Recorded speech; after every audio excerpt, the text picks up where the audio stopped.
பேசுறாரு திருமாவளவன் அப்படின்னு ஒரு குற்றச்சாட்டை, ஒரு விமர்சனத்தை முன்வைக்கிறாரு. உங்க பதில் என்ன? இல்லை, இது பாஜகவை தான் இது கடுமையாக பாதிக்க போகுது. உதாரணத்துக்கு திரு ரவீந்திரன் துரைசாமி சொன்னார் 18% வாக்கு போன தடவை என்டிஏ வாங்குறதுன்னு.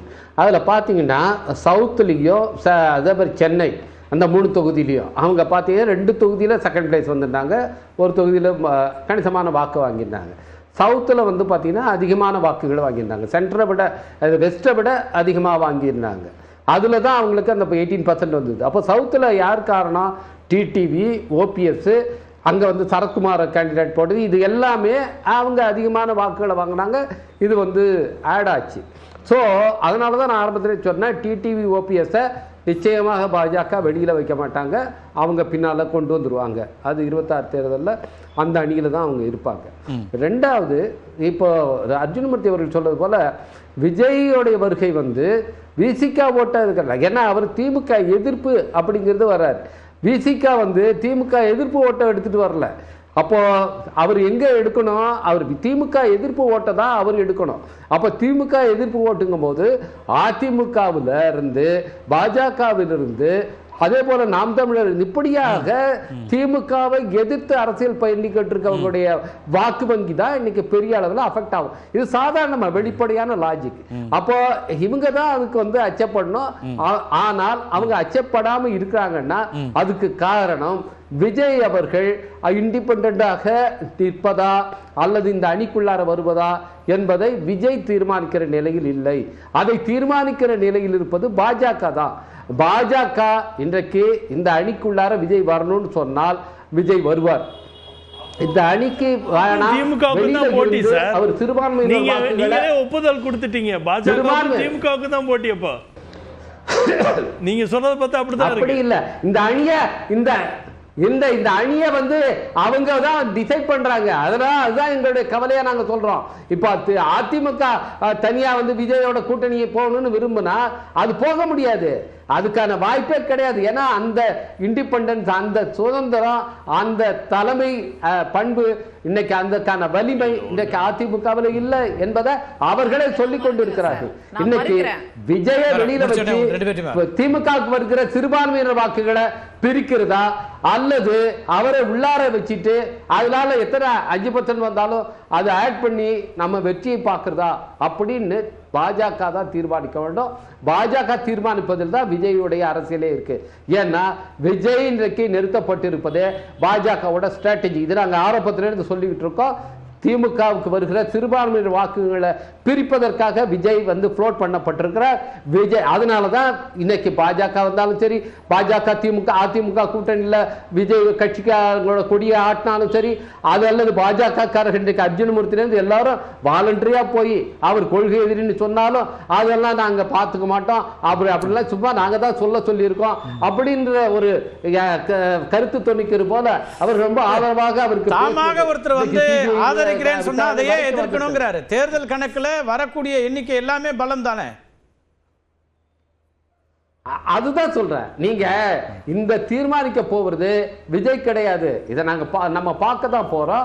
இதை தீர்மானிக்க போவது சிவசங்கரி குறுக்கிட விரும்புறாங்க. கேட்டு உங்களுக்கே வரணுமா அல்லது உள்ளார வருமா என்பதை தீர்மானிக்க போவது அதிமுகவும் கிடையாது, விஜயும் கிடையாது. அதை தீர்மானிக்க போவது பாஜக. சார், நீங்க வந்து உங்களுக்கு பிஜேபி பிடிக்கலன்றதுனால நீங்க அந்த மாதிரி கொண்டு போயிட்டு இருக்கீங்க. அதிமுகன்றது மிகப்பெரிய இயக்கம். இப்ப விசிகால அதிகார பகிர்வு வேணும், அதிகாரத்துல பங்கு தாங்கன்னு கேட்ட உடனே உங்க கட்சி நல்லா இருக்கணும், உங்களுக்கு பங்கு வேணும்னு கேட்ட உடனே நீங்க ஏன் நீக்கினீங்க? திரு ஸ்டாலின் அவர்கள் கொடுத்த அழுத்தத்தினால தான் நீக்கினீங்க. நீங்க வேணா அவருடைய முடிவை கேட்டு நடக்கலாம். செல்வ பெருந்தகையாகட்டும், அவராவது காங்கிரஸ் தலைவர் ஆகட்டும், இன்னைக்கு வந்து திமுக தலைவர் பேச்சு கேட்டு நடக்கலாம். அண்ணா திமுக அந்த அவசியம் கிடையாது. பிஜேபியோட கூட்டணி இல்லைன்னு தீர்மானம் போட்டு எங்க வாசல்ல நாங்க அறிவிச்சோம். இப்ப தேர்தல் கூட்டணி தேர்தல் கணக்குன்னு வரும்போது நாங்க தான் முடிவு பண்றோம். நாங்க வேணான்றதை நாங்க தான் முடிவு பண்ணோம், வேணும்ன்றதே நாங்க தான் முடிவு பண்றோம். அப்ப எடப்பாடியார் தானே எங்க தலைமையில இருக்காரு. இதுக்கு மேல என்ன சாட்சி வேணும்? இப்போ உங்களுக்கு நல்லது நடக்கும், உங்க கட்சிக்கு அதிகார பகிர்வு வேணும்னு கேட்ட எதுக்கு ஆதவர்ஜனாவை நீக்கினீங்க, யாருடைய அழுத்தத்துல நீக்கினீங்க. அது போல முடிவு நாங்க எடுக்க வேண்டிய அவசியம் எங்களுக்கு இல்ல சார். நாங்க தனித்தன்மையோட இருக்கிறோம். நாங்க தனித்தன்மையோட எந்த கட்சிக்கு யார் தலைவரா இருக்கிறோம், எந்த கட்சியில யார் இருக்கணும், ஸ்டாலின் அவர்கள் தான் முடிவு பண்றாரு. அந்த மாதிரி முடிவு எங்களுக்கு கிடையாது. எங்களுக்கு கிடையாது சார். நீங்க கருத்துக்களை வைங்க, செயல்பாடுகளை வைங்க. ஆனா தலைமை பண்பை வந்து கொஸ்டின் பண்ணாதீங்க. தலைமை பண்பை வந்து நீங்க கொஸ்டின் பண்ணாதீங்க. அவர் பதில் வாங்கிடலாம். சரியாது. ஒரு கட்சியுடைய தலைமை பண்பு வந்து கொஸ்டின் பண்றது முற்றிலும் தவறு சார். அது இல்ல, அது முற்றிலும் தவறு. தவறு சார். அவர் பதில் கேட்கலாம். தவறு. தவறு. உங்களுடைய வாதங்களை நான் மதிக்கிறேன். அதுல என்ன குற்றச்சாட்டு சொல்லுங்க, அதை நான் விளக்கம் சொல்றேன். ஆனா தலைமை பண்பை கொஸ்டின் பண்ணும்போது நான் சொல்ல வேண்டிய அவசியம் இருக்கு. Right right sir Ravikumar. இல்லை, எங்கள் கட்சியிலேருந்து வெளியேறி அவர் உங்கள் கட்சியில் தான் சேர்றதுக்கு முயற்சித்தார். உங்கள் கட்சியில் சேர்த்துக்க மாட்டேன்ட்டீங்க, அதனால தான் விஜய் கட்சியில் சேர்ந்தார் அப்படின்னு சொல்லி ஊடகங்கள்லாம், அதுவும் இன்னும் நம்முடைய ரவீந்திரன் துரைசாமி போன்றவர்களுக்கு, பிரியன் போன்றவர்களுக்கு அது இன்னும் நல்லா தெளிவாக தெரிஞ்சிருக்கும். அது எல்லாருமே ஊடகங்களில் செய்தியாக வந்திருக்கு. எனவே நீங்கள் சேர்த்துக்கலங்கிறத நீங்கள் தான் சொல்லணும். இன்றைக்கி அது அவர் போய் இன்றைக்கி ஒரு கட்சியில் சேர்ந்துருக்கிறார். அது இங்கே வந்து இந்த கருத்தை சொன்னதுக்காக நீக்கல. ஏன்னா இந்த கருத்து வந்து அவர் புதுசாக இங்கே வந்து எங்களுக்கு கற்றுக் கொடுத்த கருத்து இல்லை. இது விடுதலை சிறுத்தைகள் கட்சி தேர்தல் அரசியலுக்கு வந்து 1999 இருந்து நாங்கள் பேச்சு கொண்டிருக்கோம். இன்னைக்கு அதுக்காக